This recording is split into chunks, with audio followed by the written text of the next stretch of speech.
Good morning, and welcome to this service at Roslyn Hill Unitarian Chapel.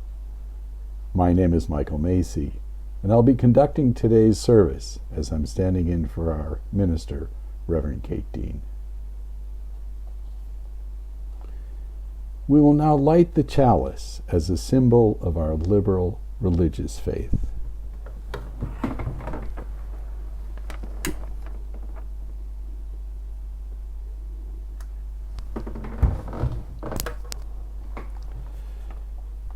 May this flame be as the light of knowledge in our minds and the warmth of love in our hearts.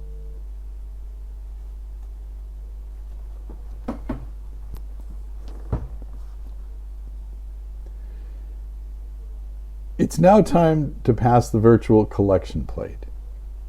We encourage you to continue to support the chapel's work through the donation button on our website or through the Just Giving page. We are a self-funded independent charity, so we really appreciate your donations. As the chapel treasurer, I'm constantly reminded of the generosity of this congregation. And I'd like to thank you all for all of your donations. We are blessed by the open hearts of this incredible community. I'd now like to read a traditional story about one of the lessons of travel. There once was a man who inherited a lot of money and land, but he squandered it all too quickly. Those who inherit wealth don't know what work it took to get it. In the same way, we don't know the value of our souls, which were given to us for nothing. So the man was left alone without provisions, an owl in the desert. The prophet has said that the true seeker must be completely empty, like a lute, to make the sweet music of Lord, Lord. So this man with nothing, who had inherited everything and squandered it, kept weeping, Lord, Lord. Finally, in a dream, he heard a voice, "Your wealth is in Cairo. Go there to such and such a spot and dig, and you'll find what you need." So he left on the long journey, and when he saw the towers of Cairo, he felt his back grow warm with courage. But Cairo is a large city, and before he could find the spot, he had to wander about. And he had no money, of course, so he begged among the townspeople. But he felt ashamed of doing that, and he decided, I will go out at night and call like the night mendicants that people throw coins into the street for. Shame and dignity and hunger were pushing him forward and backwards and sideways. Suddenly he was seized by the night patrol. It so happened that many had been robbed recently in Cairo and at night, and the Caliph had told the police to assume that anyone out roaming after dark was a thief. So the night patrol grabbed the man. "Wait, I can explain."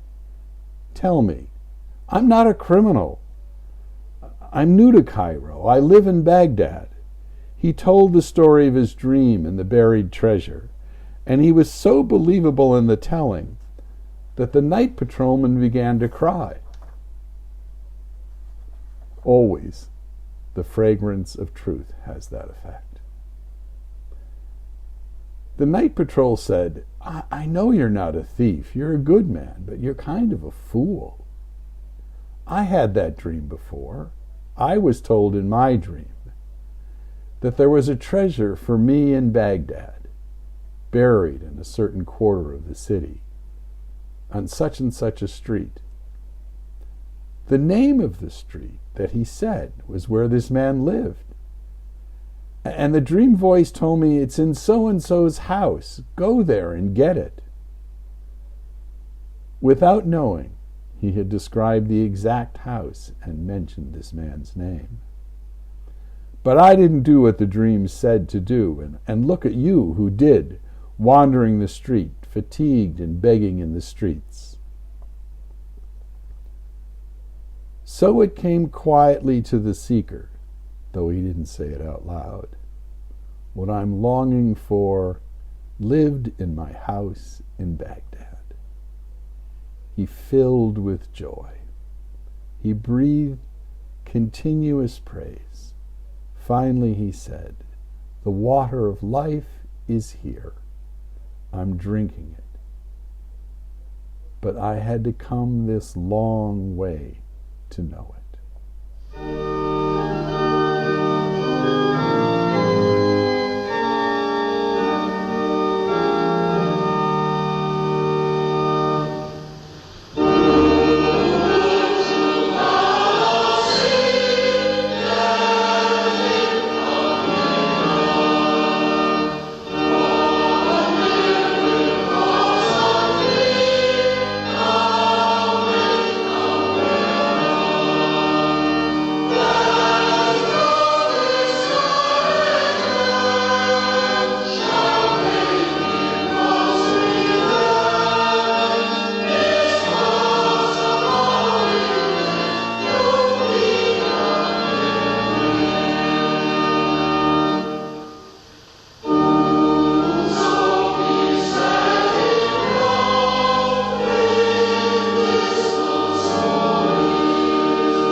I'd now like to read Prayer for the Journey by the Unitarian minister, Christotavis. Spirit of life and love, God of grace and mercy, source of all things that changes us as we cannot change ourselves, we gather this morning as a covenanted community of spiritual seekers coming together in a rainbow of diversity, united by our conviction that the wounds of the world can be healed through compassion, forgiveness, acceptance, and courage. And by healing, we do not mean restored to some mythical original purity, but brought to a new place with greater wisdom, wholeness, and liberation than could have been envisioned before. This community is on a journey, and in truth, we know that each one of us is on a journey, and all our journeys placed before us forks in the road. These places ask us to make choices, saying yes to some things, saying no to others, grieving in what must be left behind, rejoicing in the blessings, often unexpected, that come our way. In these journeys, some will choose to walk with us, and some will choose another path. Some will pause for a while, withdrawing into their own places of transformation where we cannot follow. Some of these partings happen gently and lovingly, others with judgment and disappointment. It's our calling to accept these things as a testament to our strength and our fragility, and to trust in the process, even as we fear the unknown. Even as whispers of beloved memories draw us deep into our own hearts, even when we see more clearly where we have come from than where we are going. The journey asks us to keep walking. Now, let us enter into a time of communal silence for the individual prayers and meditation of our hearts.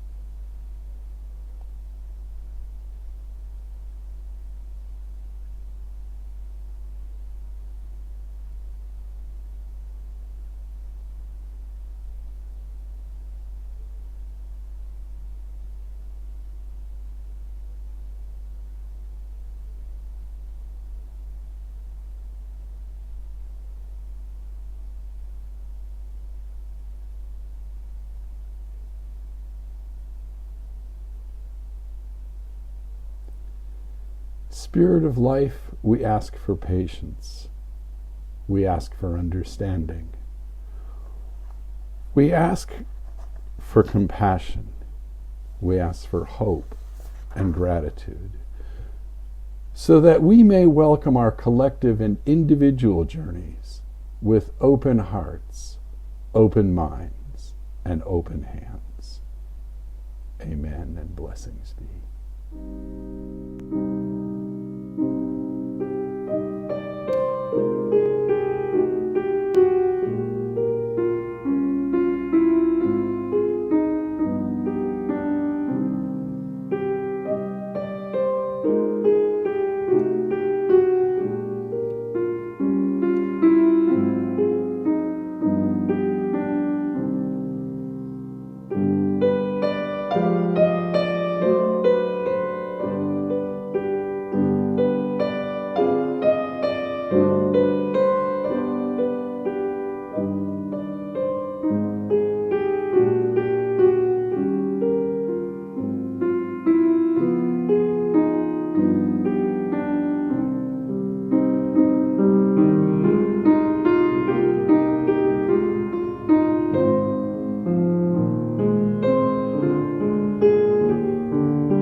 As keys are turned to open up the lockdown,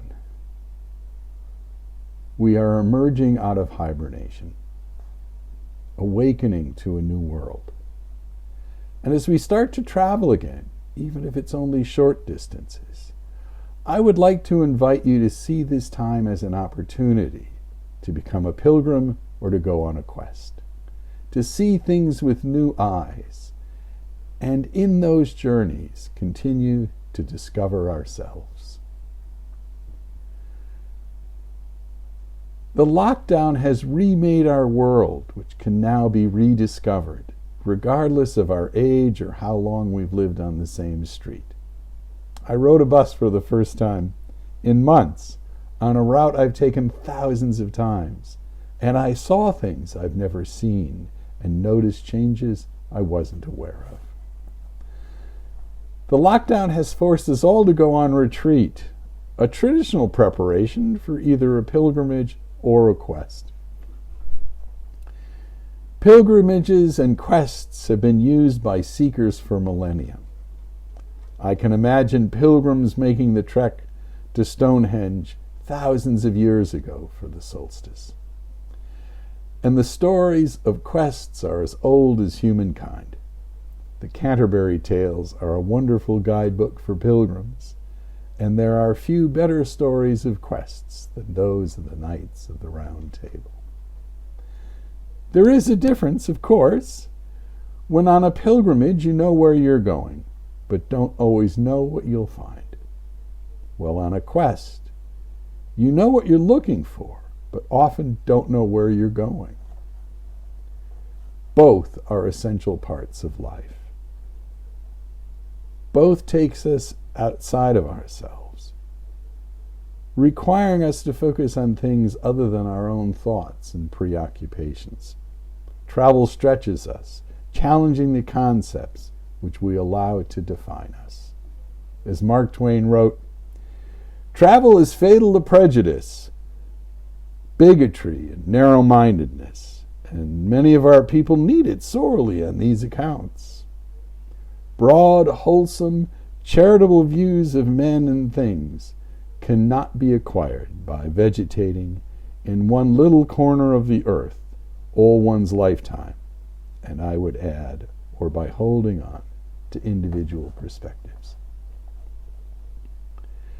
Travel renews us in ways unlike any other experience. As David Less, a meditation teacher, once said, "You can spend a lifetime in meditation to change your perspective, or you can just go to a new country." Bill Bryson explained that, "I can't think of anything that excites a greater sense of childlike wonder than to be in a country where you are ignorant of almost everything. Suddenly, you are 5 years old again. You can't read anything. You have only the most rudimentary sense of how things work. You can't even reliably cross a street without endangering your life. Your whole existence becomes a series of interesting guesses." This is the state that prepares one for spiritual growth, this state of wonder, of openness and willingness to learn, accepting how little one knows and wanting to know everything.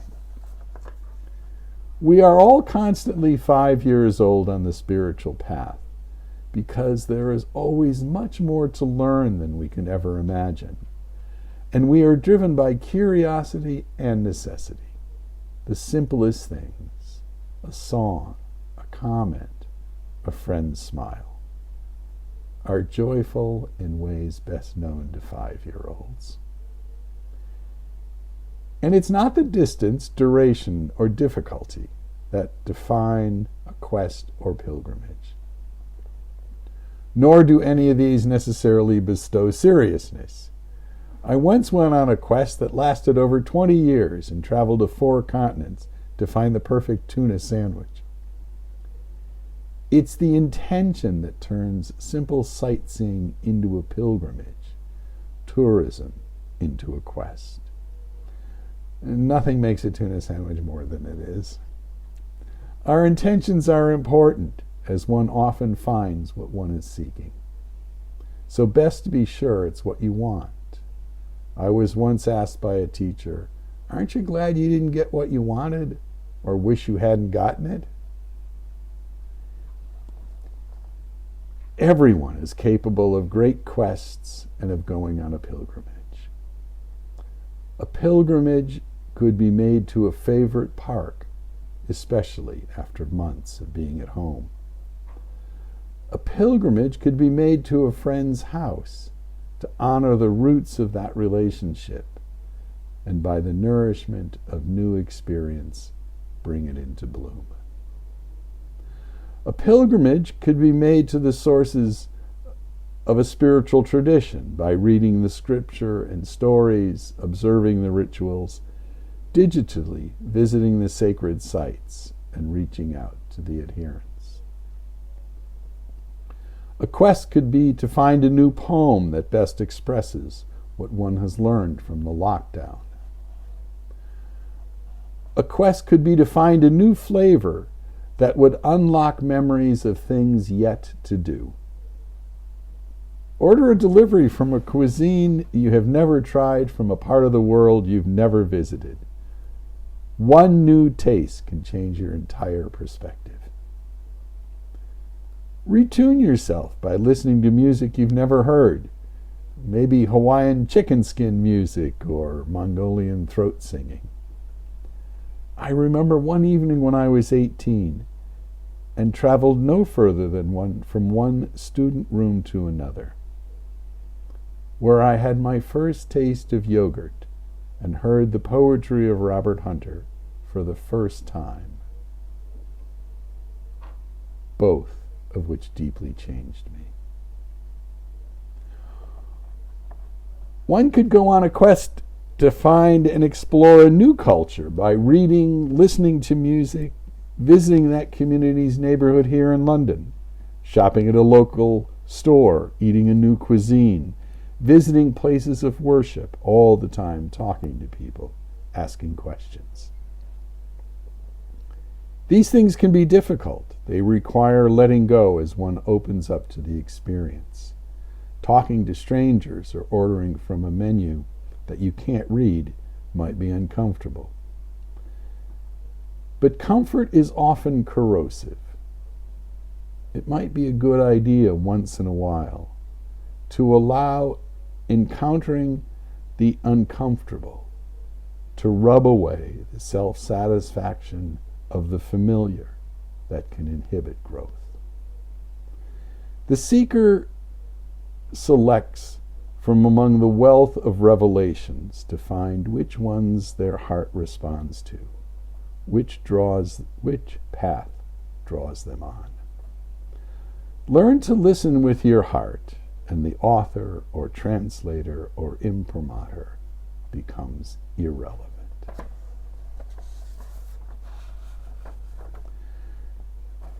So let us take up the pilgrim's staff and the challenge of the quest, joyfully, for life itself is motion, and we are all pilgrims traveling through life.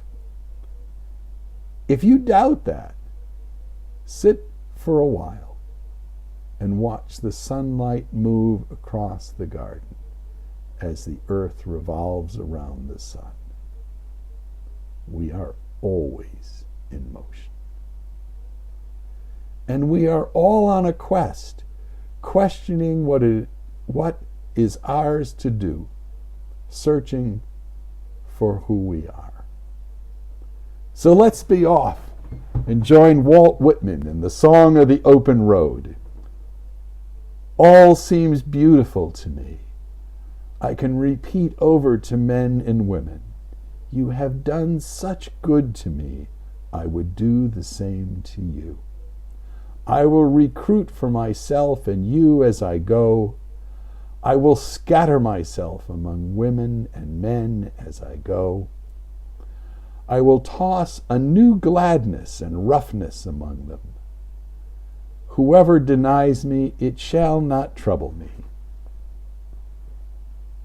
Whoever accepts me, he or she shall be blessed and shall bless me.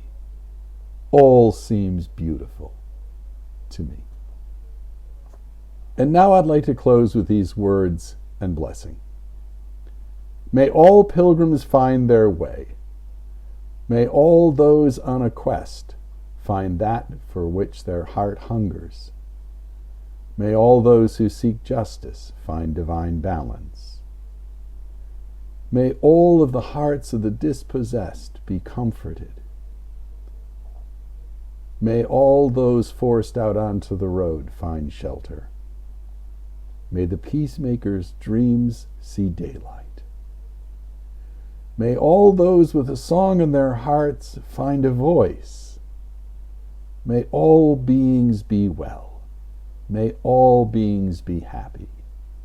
Peace, peace, peace. May we all be blessed by each other, and may we bless each other, and may the choir sing us all home. Blessings. Thank you.